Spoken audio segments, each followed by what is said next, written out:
Kung napapansin mong nanglalamig na sa iyo ang iyong target, maaaring asawa, jowa o kinakasama, ramdam mo na wala ng interes sa iyo or mayroon ng iba, pwede mo itong gawin sa kahit anong araw at oras para muling mag-init ang pagmamahalan niyong dalawa.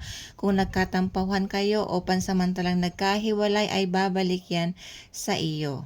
Gawin mo ito sa kahit na anong araw at oras. Sa isang malinis na papel, kahit anong kulay na panulat ay pwede mong magamit. Isulat mo dito ang tunay na pangalan ni target mo.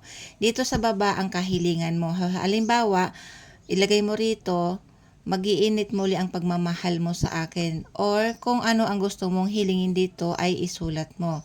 Tapos ay ilagay mo ito sa tubig. Sa isang basong tubig mga kaswerte. Pag nailagay mo na, lagyan mo yan ng madaming asin. Pag nailagay mo na ay hawakan mo ito at ritualan mo. Sabihin mo rito na muling iinit ang pagmamahal mo sa akin o kahit na anong gusto mong hilingin sa bagay na ito ay sabihin mo. Tapos ay itago mo ito sa madilim na lugar ng 9 na araw o 9 na gabi. Doon mo lamang to basta sa madilim, hindi siya masisinagan ng araw.